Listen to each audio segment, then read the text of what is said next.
CBSE বোর্ডের 10th ক্লাসে second language বেঙ্গলিতে পাঠ্য হিসেবে রয়েছে বনফুল তথা বলাইচাঁদ মুখোপাধ্যায় লেখা আলোবাবু গদ্যটি। তোমাদের কাছে এর আগে বেশ কতগুলি প্রশ্নের উত্তর আলোচনা করেছিলাম এই গল্পের ওপর থেকে। আজকে দেখো আরও কতগুলি প্রশ্নের উত্তর আলোচনা করব ঠিক টেক্সট পোর্শনের তার পরবর্তী অংশ থেকে।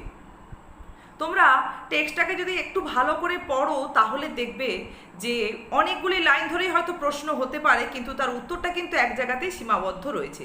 এ কারণে যখনই তোমরা টেক্সট পড়বে তখনই কিন্তু লাইনগুলোকে খুব যত্ন সহকারে বুঝে বুঝে পড়বে বা ঘটনার প্রাসঙ্গিকতা মাথায় রেখেই কিন্তু টেক্সটটাকে পড়তে হবে। দেখো আজকে তোমাদের 4 নম্বর যে প্রশ্ন, আসলে এর আগের পর্বে তোমাদের কাছে 3টি প্রশ্ন আলোচনা করেছিলাম এই টেক্সট পোর্শনের ওপর থেকে, তাই আজকে 4 নম্বর প্রশ্ন দিয়েই তোমাদের কাছে শুরু করছি। 4 নম্বর প্রশ্নটি কোন লাইন ধরে রয়েছে দেখো। বলা হয়েছে যে আপনার এই আলোবাবু লোকটি তো অদ্ভুত ধরনের মনে হচ্ছে।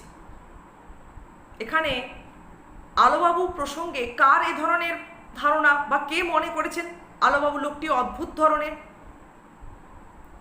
তাহলে এখানে আমরা কি বলবো না, লেখক বনফুল তথা বলাইচাঁদ মুখোপাধ্যায় এখানে আলোবাবুকে অদ্ভুত ধরনের মানুষ বলে মনে করেছেন। তা উদ্দিষ্ট ব্যক্তির অদ্ভুত বলেই বা মনে হয়েছে কেন আলোবাবুকে? তাহলে এই প্রশ্নটার উত্তর কিন্তু আমরা এর আগের পর্বে যে প্রশ্নগুলোর উত্তর আলোচনা করেছিলাম সেখানেই হয়ে গিয়েছিল। তাহলে কেন মনে হয়েছে? এই লাইনটা যেখানে আছে ঠিক তার আগের পোর্শনে আমরা দেখব আলোবাবুর সঙ্গে কিন্তু লেখকের দুবার সাক্ষাৎ হয়েছে। তাহলে উত্তরটা আমরা এইভাবে বলতে শুরু করছি। দেখো কাহিনীতে আমরা দেখি লেখক বলাইচাঁদ মুখোপাধ্যায়ের সঙ্গে এক সকালে কাঁচুমাচু মুখ করে বৈঠকখানায় দেখা করতে আসেন আলোবাবু। আর এখানে কিন্তু লেখকের প্রথম সাক্ষাৎ ঘটে আলোবাবুর সঙ্গে।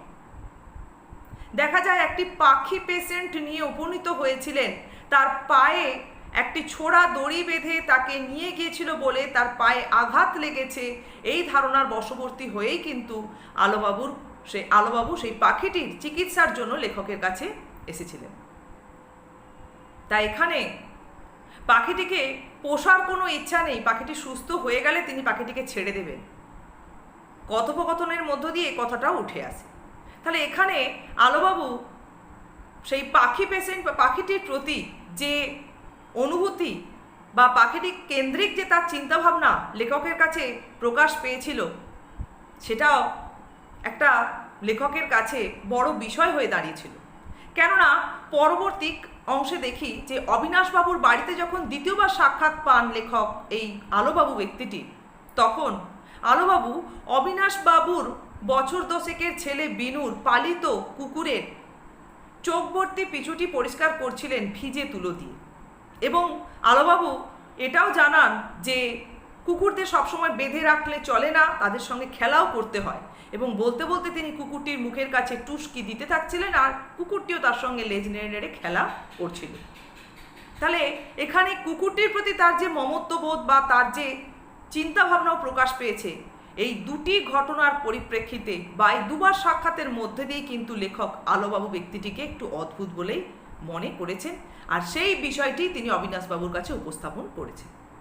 এই দুটি ঘটনার পরিপ্রেক্ষিতেই আলোবাবু ব্যক্তিটিকে অদ্ভুত বলে মনে করা লেখকের এবং এই ধরনের মন্তব্য অবিনাশবাবুর কাছে উপস্থাপন করা। তাহলে আমরা আগের দিনের যে প্রশ্নের উত্তর আলোচনা করেছিলাম, দেখো সেখান থেকেই কিন্তু এই উত্তরটা বেরিয়ে আসছে। শুধু দুটো ঘটনাকে একসঙ্গে সংক্ষেপে উপস্থাপন করতে হচ্ছে, এই দুবার সাক্ষাতের ঘটনাটা। চলো দেখো আজকে 2 নম্বর প্রশ্ন। আজকে 2 নম্বর মানে তোমাদের কাছে এটা 5 নম্বরের প্রশ্নটি কোন লাইন ধরে রয়েছে। বলা হচ্ছে এরপরে একদম 5 নম্বরের প্রশ্নে কষ্ট হতে লাগলো ভদ্রলোকের জন্য।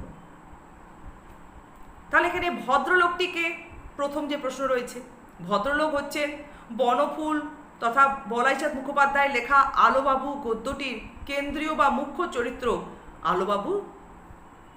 আলোবাবুই। এখানে কার কষ্ট হচ্ছিল এই ভদ্রলোকের জন্য?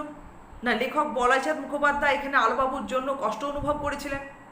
এবার তার জন্য কষ্ট অনুভব করার কারণ কি বা কোন প্রেক্ষাপটে তিনি কষ্ট অনুভব করেছিলেন, যে তৃতীয় পোর্শনে প্রশ্নটা রয়েছে, অংশে রয়েছে।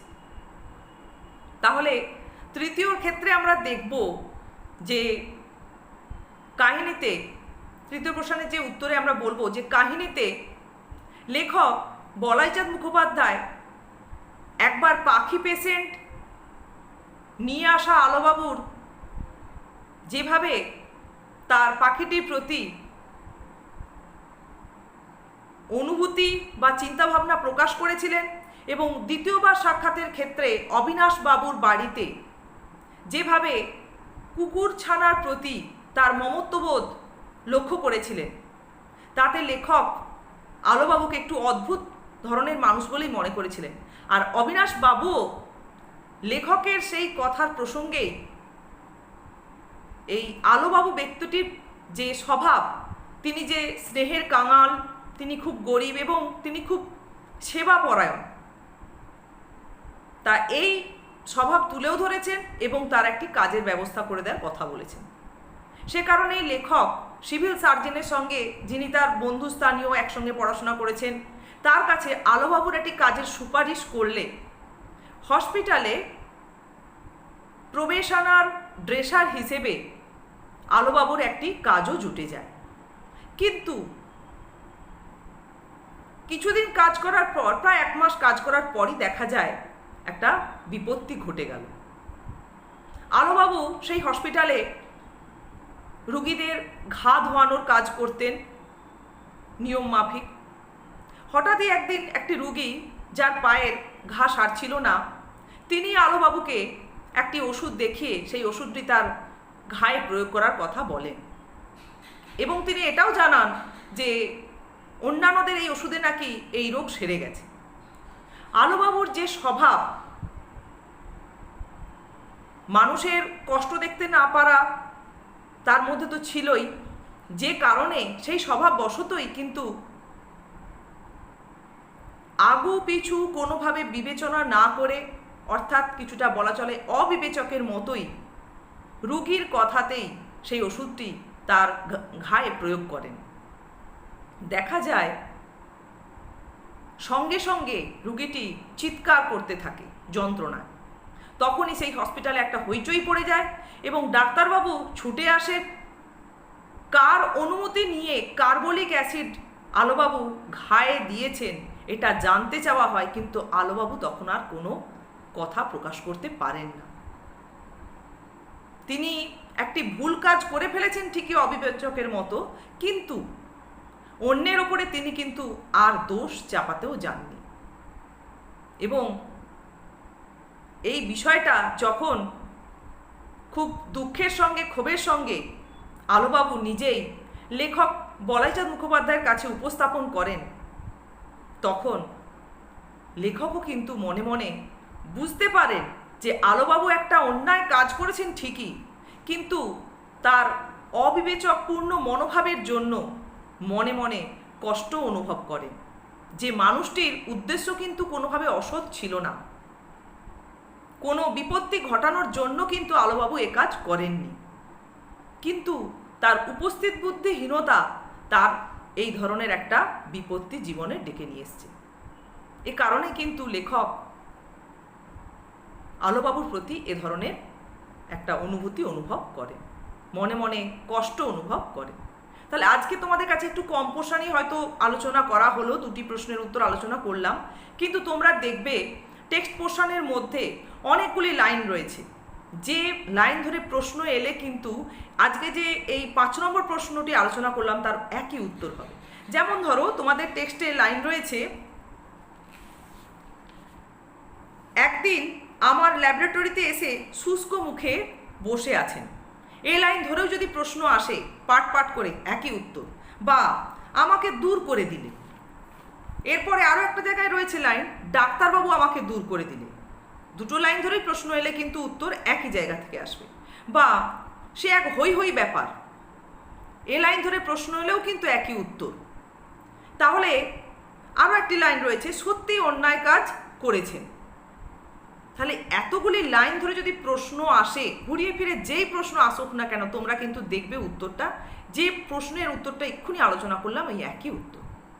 তাহলে আজকে তোমরা এই দুটি প্রশ্ন ঠিকঠাক করে অনুশীলন করো।